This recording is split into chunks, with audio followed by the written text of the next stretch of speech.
Hallelujah. എൻ്റെ പ്രിയപ്പെട്ടവരെ, നാവേമരിയ മിനിസ്ട്രിയുടെ ഇന്നത്തെ വചന സന്ദേശത്തിലേക്ക് ഞാൻ നിങ്ങളെ ദൈവത്തിൻ്റെ നാമത്തിൽ സ്വാഗതം ചെയ്യുന്നു. എൻ്റെ പ്രിയപ്പെട്ടവരെ, ഇന്ന് നമ്മളിവിടെ പ്രതിപാദിക്കാൻ പോകുന്ന റോമാലേഖനം 8-ാം അധ്യായം 31-ാം തിരുവചനം. ദൈവത്തിൻ്റെ സംരക്ഷണത്തെക്കുറിച്ചാണ് നമ്മളിവിടെ പ്രതിപാദിക്കുന്നത്. ഞാൻ നിൻ്റെ പക്ഷത്താണെങ്കിൽ ആർ നിനക്ക് എതിരെ നിൽക്കും. എൻ്റെ പ്രിയപ്പെട്ടവർ, ഇത് വളരെ സത്യമായ ഒരു കാര്യമാണ്. ദൈവത്തെ നമ്മുടെ പക്ഷത്ത് നിർത്തുകയും ദൈവം നമ്മുടെ പക്ഷത്ത് വന്നാൽ ആരും നമുക്ക് എതിരെ നിൽക്കാതിരിക്കുകയും ചെയ്യുന്ന ഒരവസ്ഥ.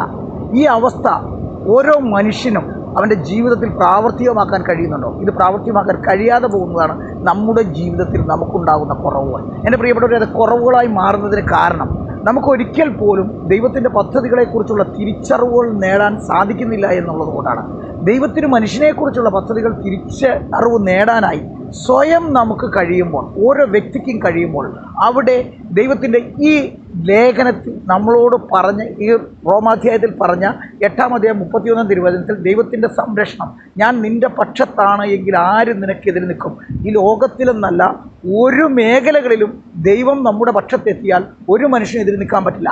അങ്ങനെ ദൈവം പക്ഷത്തെത്തുന്നവനാണ് ദൈവത്തോട് യാചിക്കുകയും പ്രാർത്ഥിക്കുകയും ചോദിക്കുകയും ചെയ്യുമ്പോൾ അവൻ ചോദിക്കുന്ന കാര്യങ്ങളിൽ ദൈവം സംരക്ഷണം നൽകുന്നു. സംരക്ഷണം നൽകുന്ന എല്ലാ കാര്യങ്ങളും നമുക്ക് അതേപടി ജീവിതത്തിൽ പ്രാവർത്തികമായി കിട്ടുന്നുണ്ടോ? അങ്ങനെയല്ല. സംരക്ഷണം നൽകുന്ന കാര്യങ്ങളിൽ എന്തേലും കുറവുണ്ടെങ്കിൽ മനുഷ്യന് ചിന്തിക്കാൻ കഴിയുന്നതിനപ്പുറം ദൈവത്തിൻ്റെ ആത്മാവിനും മനസ്സിലാക്കാൻ കഴിയുന്നു. അപ്പോൾ നമ്മൾ സംരക്ഷണം ചോദിക്കുമ്പോൾ ആ സംരക്ഷണം നമുക്ക് തരണോ വേണ്ടയോ എന്ന തീരുമാനവും ദൈവം എടുക്കുന്നു. അത് എന്തുകൊണ്ട് തന്നില്ലെന്ന് കുറേ കാലഘട്ടങ്ങൾക്ക് ശേഷമോ കുറച്ച് നാളുകൾക്ക് ശേഷമോ അല്ലെങ്കിൽ അപ്പോൾ തന്നെയോ നമുക്കത് വെളിപ്പെട്ട് കിട്ടും. എന്ത് കാരണം കൊണ്ടാണ് നമ്മൾ ചോദിക്കുന്ന കാര്യങ്ങൾ അതേപടി സംരക്ഷണമായി ദൈവം നമുക്ക് തരാതെ പോയത് എന്ന്. അപ്പോൾ അതിൻ്റെ പുറകിൽ ഒരു പദ്ധതി ദൈവത്തിനുണ്ടാവും. ആ പദ്ധതിയെക്കുറിച്ചുള്ള തിരിച്ചറിവ് കിട്ടണമെങ്കിൽ കുറച്ചുകൂടെ നാൾ നമ്മൾ വെയിറ്റ് ചെയ്ത് പ്രാർത്ഥിക്കേണ്ടി വരും. അപ്പോൾ നമ്മളെപ്പോലുള്ളവർ എന്താണ് ചെയ്യുന്നത്? ചോദിച്ചാൽ ഉടനെ ഉത്തരം കിട്ടിയില്ല, സംരക്ഷണം കിട്ടിയില്ല, നമ്മൾ സംരക്ഷണം ചോദിച്ചല്ലോ, വചനം പറയുന്നതനുസരിച്ച് ഞാൻ നിനക്ക് സംരക്ഷണം നൽകുമെന്ന് പറയുന്നുള്ളൂ, നീ എൻ്റെ കൂടെയാണെങ്കിൽ ഞാൻ നിന്നെ സംരക്ഷിക്കും, എനിക്കത് കിട്ടിയില്ലല്ലോ, എൻ്റെ ജീവിതത്തിൽ ഈ തകർച്ചകൾ വന്നുപോയതിന് കാരണം എന്താണ് എന്ന് ചിന്തിക്കുന്നതിന് പകരം ചോദിച്ചപ്പോൾ ഉത്തരം തരാത്ത ദൈവത്തെ എനിക്ക് വേണ്ട എന്നും പറഞ്ഞ് മനുഷ്യൻ തള്ളിക്കളയുന്ന ഒരു അവസ്ഥയാണ് നമ്മുടെ ഇടയിൽ ഇന്ന് നടന്നുകൊണ്ടിരിക്കുന്നത്. അപ്പോൾ എന്തുകൊണ്ടിത് തന്നില്ല എന്നുള്ളത് വെളിപ്പെട്ട് കിട്ടുന്നത് വരെ വെയിറ്റ് ചെയ്ത് പ്രാർത്ഥിക്കാനോ ദൈവത്തിന് വേണ്ടി നമ്മളെ വിട്ടുകൊടുക്കുവാനോ നമ്മൾ തയ്യാറല്ല. നമ്മൾ വചനം പറയുന്ന വാക്കുകളും അതിൻ്റെ അകത്തിരിക്കുന്ന ആന്തരാർത്ഥങ്ങളും എന്താണെന്ന് തിരിച്ചറിയുകയോ വിലയിരുത്തുകയോ സ്വയം പരിശുദ്ധാത്മാവിലൂടെ അതെന്താണെന്നുള്ള വിവേചിച്ചറിയാൻ ശ്രമിക്കുകയോ ചെയ്യുന്നില്ല ഒരിക്കലും. പക്ഷെ വചനം പറയുന്ന കാര്യം സത്യമാണ്. ദൈവം സംരക്ഷണം തരുന്നത് ചോദിക്കുന്നത് മുഴുവൻ അതേപടി തന്നുകൊണ്ടല്ല, ചോദിക്കുന്നതിൽ നന്മതിന്മകൾ തിരിച്ചറിഞ്ഞുകൊണ്ട് മനുഷ്യന് വേണ്ടതാണെങ്കിൽ അതിൻ്റെ ഉപകാരത്തിലൂടെ ഇത് സംരക്ഷണം നൽകുന്നു, വേണ്ടതല്ലെങ്കിൽ എന്ത് കാരണം കൊണ്ടാണ് ഇത് നൽകാത്തതെന്ന വ്യക്തത തന്നവനെ ഒഴിവാക്കുന്നു.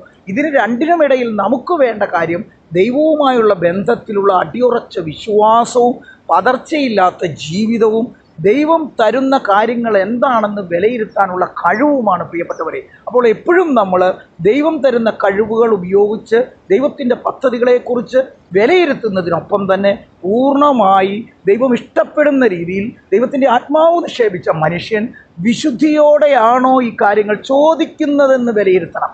അവൻ്റെ ആഗ്രഹങ്ങൾക്കും ഇഷ്ടങ്ങൾക്കും മാത്രം വില കൽപ്പിച്ച് ദൈവത്തിൻ്റെ സ്ഥാനത്തെ മാറ്റി നിർത്തിക്കൊണ്ടുള്ള സംരക്ഷണമാണ് ചോദിക്കുന്നതെങ്കിൽ ഒരിക്കൽ പോലും സംരക്ഷണം കിട്ടില്ലെന്ന് മാത്രമല്ല, എന്തുകൊണ്ട് കിട്ടാത്തത് എന്നുള്ള മേഖലകൾ പോലും അടയ്ക്കപ്പെട്ടു പോവുകയും അത് തകർച്ചയ്ക്ക് കാരണമാകുകയും ചെയ്യുന്നു. അതുകൊണ്ട് എല്ലാവരും എപ്പോഴും ചിന്തിക്കുമ്പോൾ റോമാലേഖനം 8-ാം അധ്യായം 31-ാം തിരുവചനം, ഞാനീ പറഞ്ഞ അർത്ഥത്തിൽ എൻ്റെ പ്രിയപ്പെട്ടവരെ നിങ്ങൾ വിലയിരുത്തണമെന്ന് ദൈവനാമത്തിൽ ഞാൻ നിങ്ങളോട് അപേക്ഷിക്കുന്നു. ആമേൻ. ഈശോ. ഹല്ലേലൂയ.